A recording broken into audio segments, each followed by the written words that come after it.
Hi, my name's Phil Szomszor, and I'm speaking today to Steve Pickering, who is the CEO of Sussex Beds. And Steve and I have known each other for a very long time. First time I've spoken to somebody in a retail environment, Steve. So, how are you doing? I'm good. Yeah. Nice to catch up, Phil. Nice to see you. As we say, Yeah. how did we get to 50? I don't know what happened. Well, we're both 50 something now, Steve. So, Yeah, well, just yeah, 50 something. I'm still closer to 50 than 60, so I'll just yeah. It's Yeah. rounding. You see, it's rounding. Rounding down. Yeah. Yeah, All right. Well, we'll probably talk about the numbers side of things in the world of retail. That's my segue. But before we get started, so this is all, just to frame it, this is all about helping people communicate better. So that's finding your voice and delivering it with impact. So it kind of really makes a difference. And you've got a lot to say about this as a CEO, as somebody that's got your own podcast, and you've been using LinkedIn, which we'll talk a little bit about. But before we get to all of that, perhaps you could just tell us a little about you and Sussex Beds, a bit yeah, about the business and the background to the business.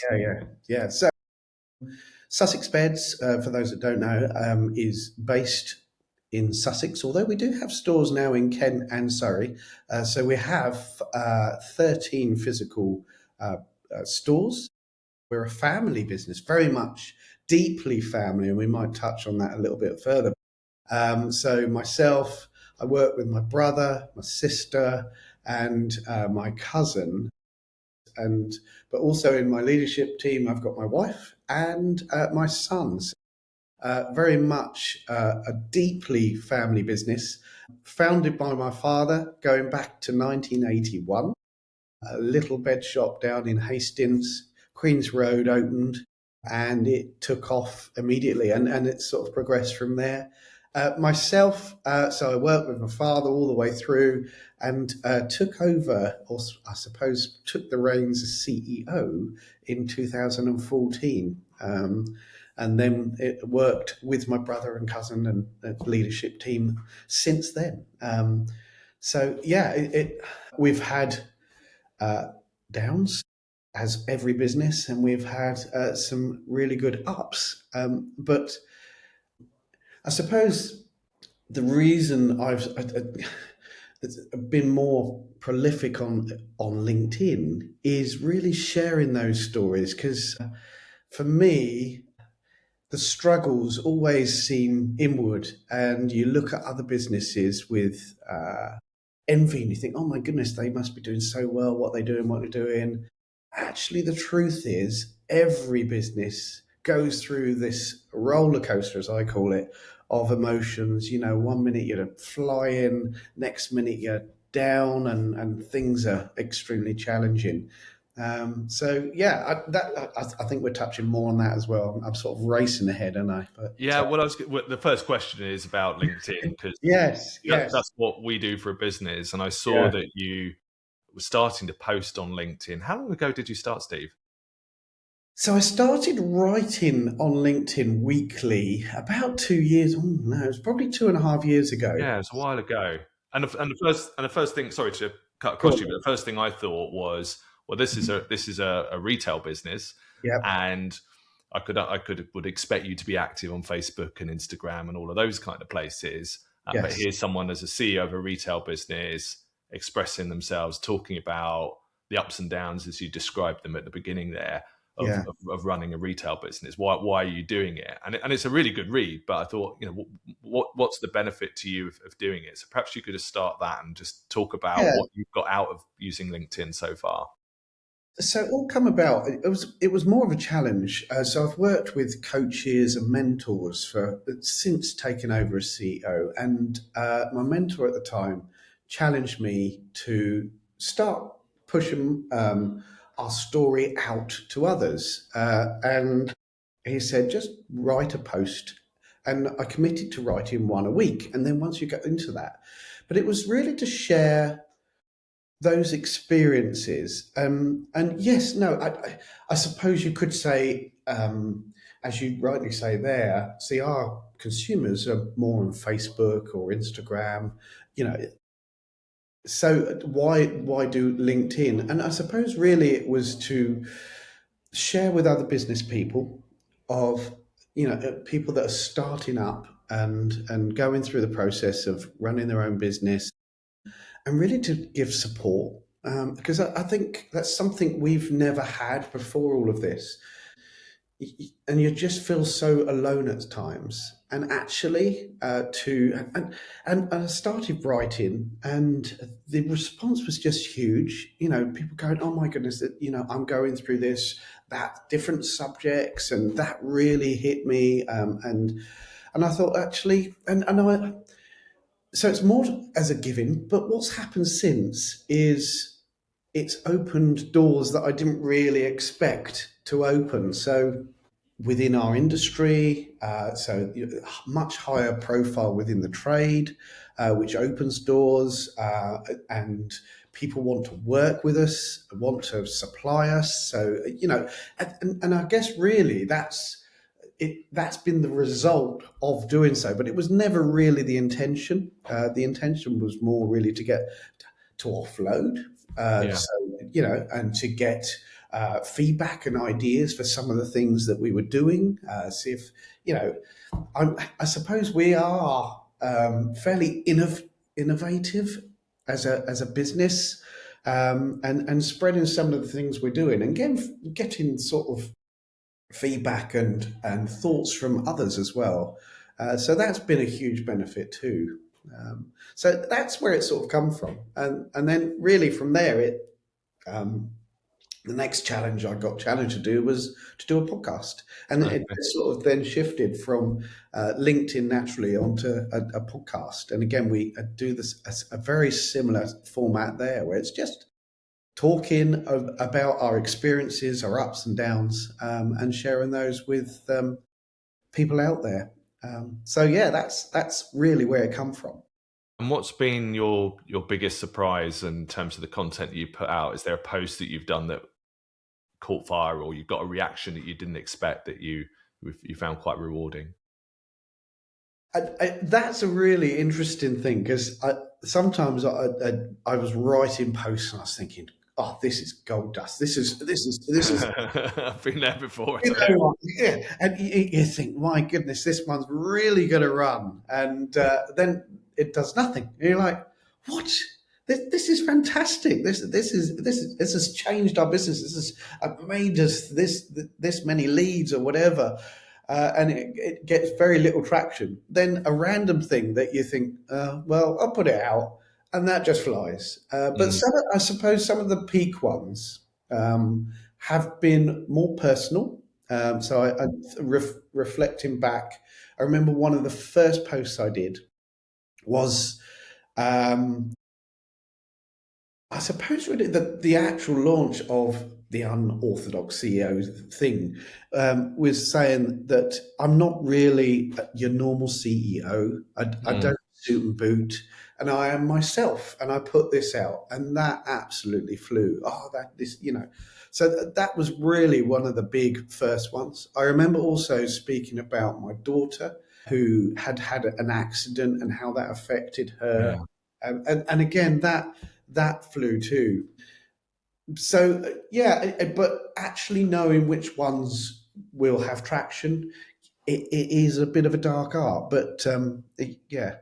I remember you doing one on roller coaster where you just had like the craziest week where one point, I can't remember all the detail of it, but one point it looked like all your sales were down, and then the next point things were back up, and then you went away and you were thinking about cancelling your trip to Spain, but you didn't. You had a great time, and then you came back and there was something else. It was just like, wow, I'm not sure retail, I'm cut out for retail, but I think that's still something that we can relate to whatever business that we're in. Absolutely, yeah. And I think really people that start out in business and are no different. If I think, yeah, okay, I now sit in the seat of CEO. I started the business, or started in the business on the sales floor. That's where my first experience was, and I suppose even today, still my love is being on the floor, speaking to people, serving people, and selling. There is nothing like the buzz of what I would call, is going back to the 80s, but scratching the pad. You know, they don't really scratch pads anymore. It's now typing keys into a keyboard. Um, I loved that, and that transition to into business seats is quite a change. It's a shift, and I think there's a really good book which is called The E Myth, which really does delve into that shift from people that start their own businesses as technicians, and we're technicians. I was a salesperson. Yeah. Uh, and then suddenly, as your business grows, you have to then adapt and have knowledge in various areas. And if you look at any startup, you need to have some finance, you need to have some marketing, you need to have sales. You know, there's sales in everything, isn't there? Then you've got HR that comes along and all this sort of stuff, and you need to have knowledge in all of these areas. And actually, you start from this technician as sales, and then you have to develop all these other skills, or have or brief knowledge on them. And the EMIF really takes you through that journey from technician within a business and changing that mindset to really being a business personal leader. Yeah. I mean, I was going to ask you about this. We might as well talk about it a bit more now. So, do you still wish that sometimes you were back on the shop floor, as it were? If you could, or do you enjoy the role that you're doing now, or do you feel like you get a balance of both? I think I get a balance of both. In fact, actually, Black Friday week, which is a key trading week for retail, I was back on the floor and I loved it. I mean, within our business, there's a lot of downtime on our shop floors, so I'd probably find that a little bit tricky. Whereas, you know, within the role I do today, it is a move in full as soon as you get in to the moment you leave, and beyond. To be perfectly honest with you, you're always on, ticking from one thing to another, so you're constantly busy. But I love that, speaking to people and the serving people, and so yeah, that's still in my blood. But no, I do enjoy what I do, and I think really the CEO part suits my skill set, as in the visionary, the looking at the strategy, and I'm not really the most organized. See, I have a great team of people that brings those skill sets to it. So I'm great with the creativity, the ideas, and pushing the business forward. But that doesn't go nowhere without a great team behind you that are putting those ideas and processes into place. Yeah. So I'm really lucky to have that behind me. And one of the episodes of your podcast I enjoyed listening to is when you interviewed your dad.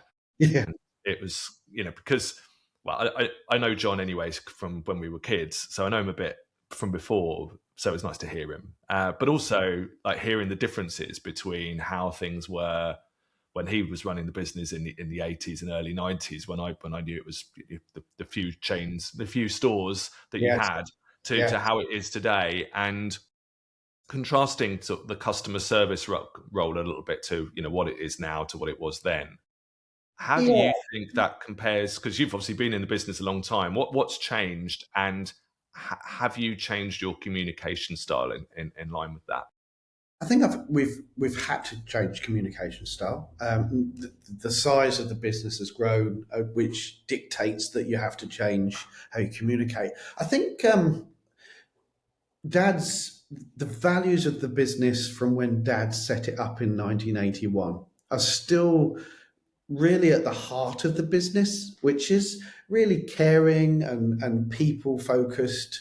And, even consumers, Dad would bend over backwards to assist someone.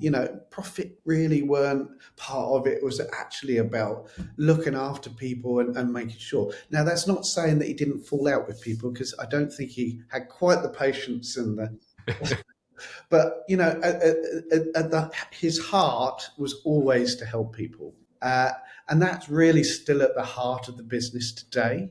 I suppose the values of his found in are still deeply within the business. The business has changed completely. I think that's the big difference is where it was 80s, buy, sell, money in, money out. That's the bit that really has changed. It's much more, I suppose, statistical today. It's controlled. Your the KPIs, the finance, the forecasting. There was none of that. It was just, oh, that looks like a good product. Let's bring that in. Let's sell that. That sells well. That sells well. Out there, deliver it. Gone. Whereas today it's a lot more strategic planning, product collections that meet different needs or price. It's so much more sophisticated today than what it was in the 80s. But I think that's just all retail, counting footfalls so that you have conversion numbers, average order values. There was none of that. In fact, if I go back to the 80s, there was very little detail on. You got to the end of your financial year, you put your accounts in and say, "Oh, we've done all right." Whereas, I mean, on reflection, Christ knows how we got here, but and that's the way business was then. It was a lot more just buy, sell, and go. Whereas today, it's a lot more structured. Yeah. So I suppose that's the big shift. And then you have much more legislation today than what you had in the 1980s. A lot more, red tape and having to abide by different regulations. So it's changed an awful lot. And what about the people, the consumers themselves or your customers? Have they changed, and do you have to kind of engage with them in a different way than you did before when you started out? I think reaching them has changed. Again, you go back to 1980s, 1990s, you had 4 television channels, you had a regional local radio station. Do loads of radio advertising. You had yellow pages and local newspapers, and there wasn't, a lot else. So if you wanted more people, you would either put in a newspaper advert and reach virtually everybody. Yellow pages, you'd be in there. It's whereas today it's so vast to reach different people. I mean, we've done a lot of leaflet marketing, but then those traditional medias are really going down. Digital marketing is really on the increase, and if you look at our demographic, which is probably the slightly older, well, actually, it's probably more our age, Phil. Now, I am now part of our demographic, which is quite exciting. See, once upon a time, I had this rule: if I liked it, we don't buy it because we don't sell to meads. But now we do sell. Now you are your Yeah, customer. I am the demographic. It's reaching our demographic is more challenging, and because there's so many different routes. How many television channels and radio stations? We used to do a lot of radio at one point, but today you speak to everybody. Everybody listens to a different radio station, and so it's very difficult to reach people on a regional basis. I think national is probably a lot easier because you can use national radio stations and things like that. But it's marketing has changed immensely. Yeah.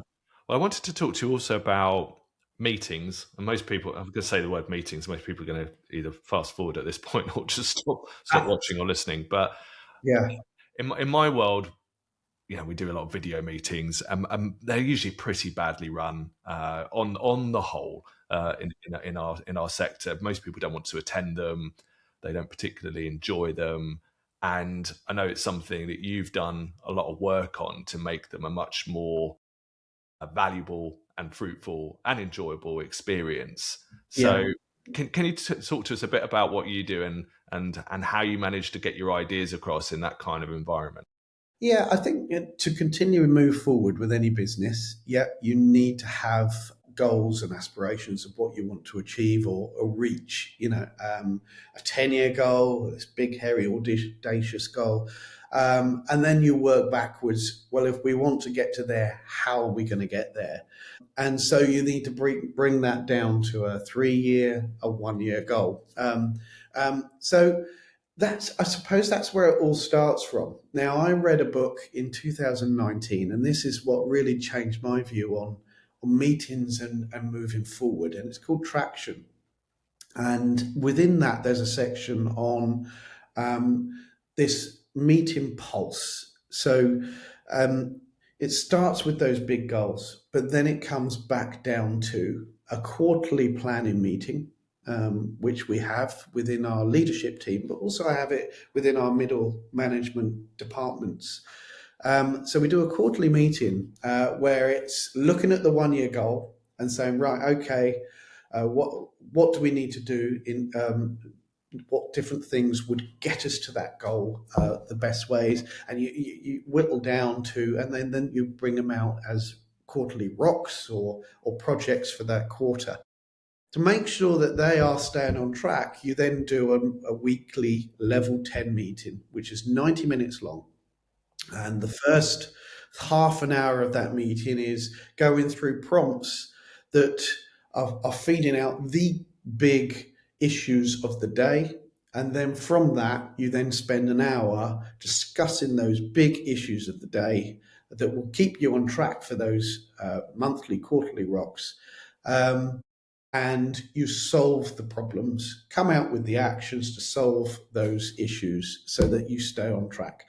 And we go off in different ways, so it starts with our leadership team that has that, but then we've brought in our departments. So you would have your sales department, your marketing department, even finance. We bring them in as well. And they will have their own projects for the month. So that's what gets your business moving. I'm not one for meetings that are just informational. And I think it's, we're being really careful with meetings that they are not meetings for meeting's sake. They have a purpose, and you will get actions and movement out of them. If it's a meeting which is just informal, send an email, send an internal communication. We don't need to sit in a room just to listen to different people saying, well, I'm doing this, I'm doing that. Let's just communicate that in a different way. But communications, it is a moving target. It doesn't matter what we do. There's always gaps. And the bigger you get, the communication gaps can appear at any time. But this keeps our central team really focused and moving. And you do everything in real life. It's face-to-face meetings. You're not doing stuff on video.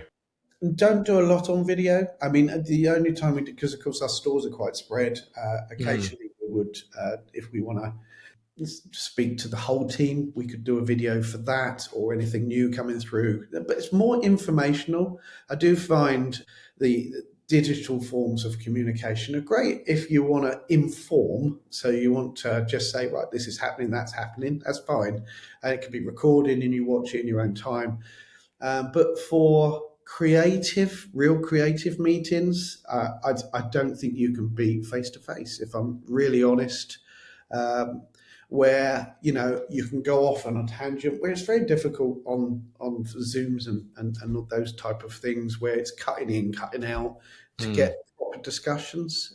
So we use very little. Even once a quarter, we bring all of our store managers to a central, and that's face to face. So it's very much still face to face. I think for me, my view is that they are more constructive and we get much more out of them.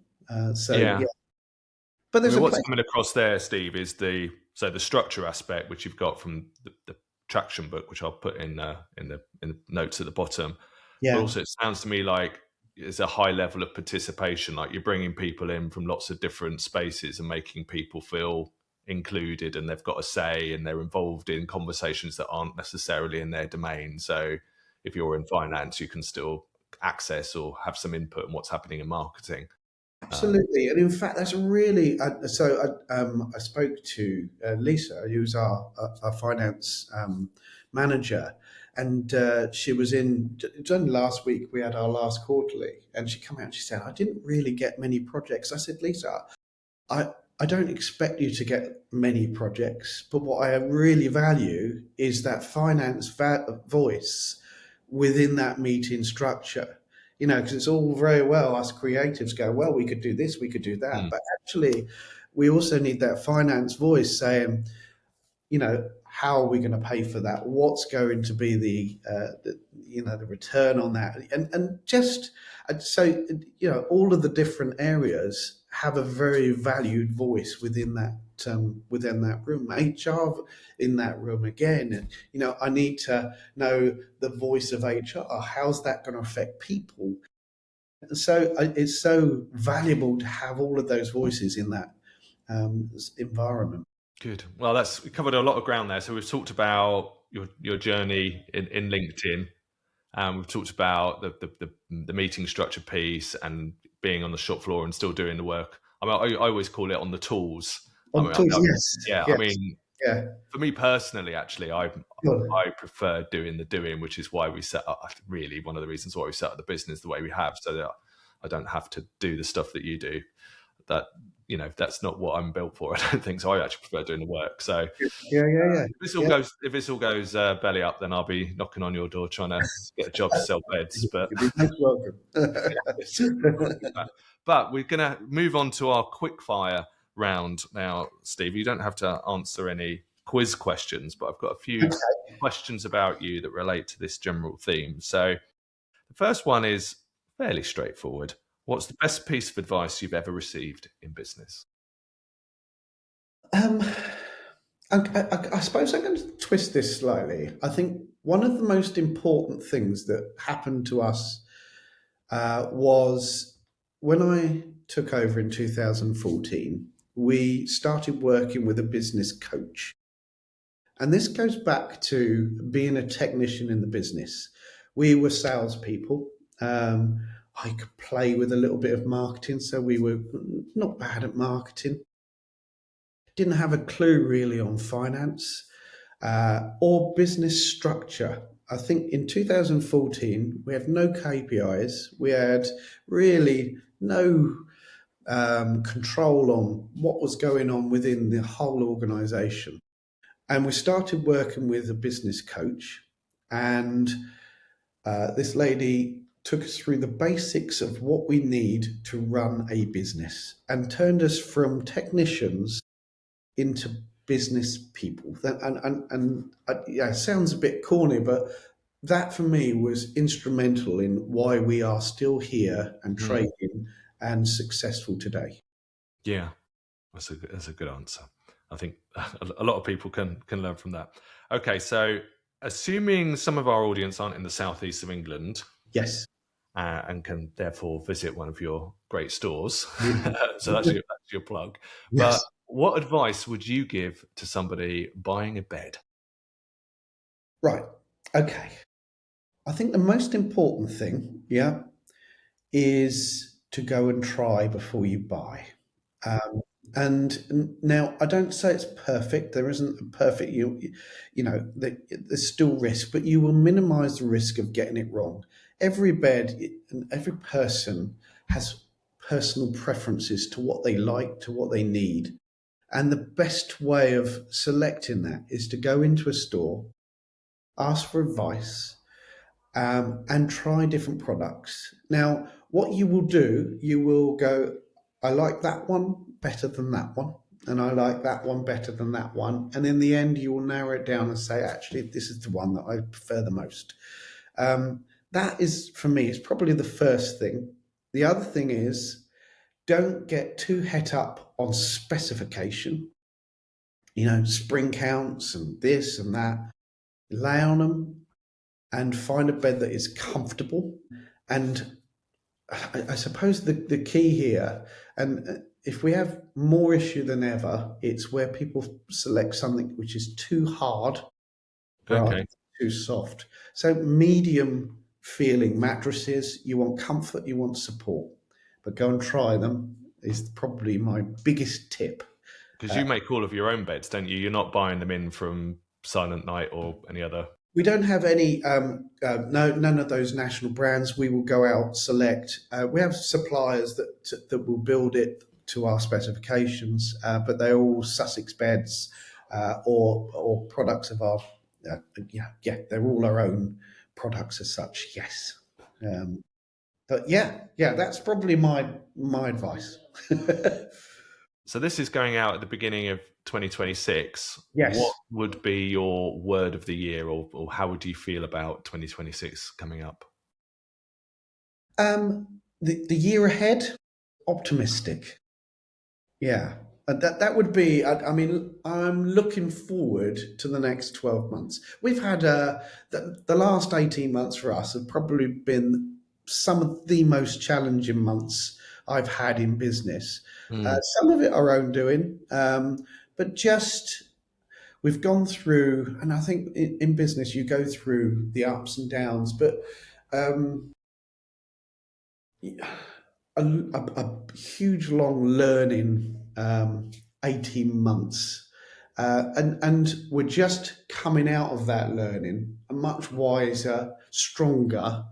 And it's funny with challenges, if you look at COVID, when we come out of Brexit was disruptive, all of these different things all the way through business. There's always these big destructive things, COVID. And more recently, it's been some of our own doing, but to grow, we needed a much tighter structure. I talk about KPIs, but we've had to then lift that up another level. So we've gone through a whole IT change, which is extremely, anyone that's gone through that is absolutely the most painful thing I've gone through, but necessary for us to continue to grow and keep control, but so we've gone through that and we're just coming out the other side of that. But and it's funny, I was speaking to my brother earlier today, and I'm looking at the financial reports now that we can get from this new system.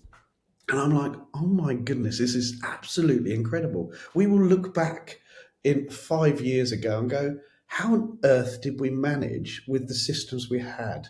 But at the time you think, oh, we're the dog's doodahs. Yeah. But business is a continual learning, and you're continually getting better and better. And so, we've just come through that. For me, next year, I'm looking ahead with great optimism. The forecasts are looking much, much more healthy. We can start to look at growth projects again. So I look with excitement. Good answer. And one of the things I've noticed on your personal Instagram, not on LinkedIn, perhaps for obvious reasons, is you've been doing your whiskey tastings over the Christmas period. Yes. I'd like a glass of whiskey. So what would you recommend to me? So, I suppose we need to give some context. So my wife bought me a whiskey calendar. And Okay. for some strange should have reason, said that too. Yeah. some strange reason. So on my personal Instagram, this was about 3 years ago. I thought, I'll do a little video review of each one. Anyway, I can't get out of it now. I've got people, are you doing your whiskies this year? Are you doing your whiskies this year? So Paula now has to buy me a whiskey calendar. A very expensive calendar every year. One, could I? So this one's going around the world. In answer to the question, I do waffle, don't I? In answer to your question, my go-to whiskey is it's a Jameson's Black Barrel. Okay. It's nothing crazily It's not a super expensive. fancy one, but No. I don't mind super fancy ones. So if anyone wants to, okay, you're not writing them off. But that's probably my go-to whiskey is a Jameson's. Okay, I haven't had that one, so I'm going to give that a try. Yeah. Okay, so if you weren't running a bed business, what would you be doing instead? Okay. What I really wanted to do before I joined our family bed business, which I was 14 when I first started, I wanted to be a Butlins redcoat. Oh, you'd have been brilliant at that, Steve. Yeah, that would have been, yeah. I just love butlins, and that would have been my dream job.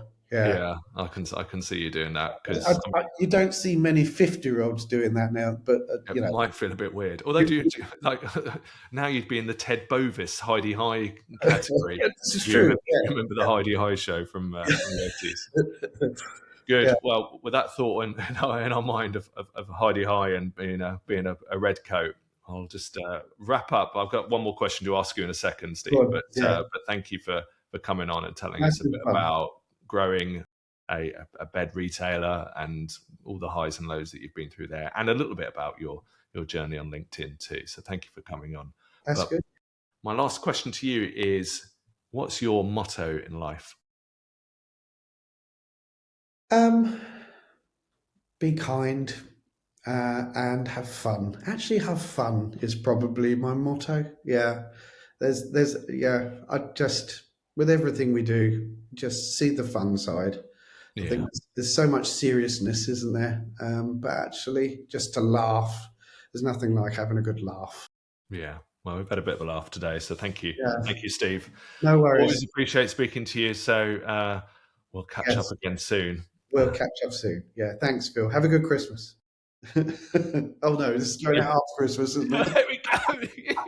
There's another blooper for you now. I'm just gonna. You know what? I was going I'm to put just on a gonna leave Christmas it in, Steve. jumper.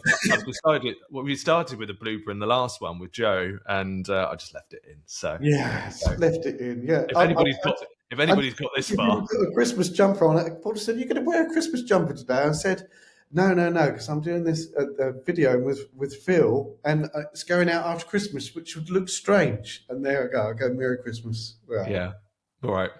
Well, I'm going to probably should put jingle bells on, but I won't. All that remains to say is, let's play the music. okay.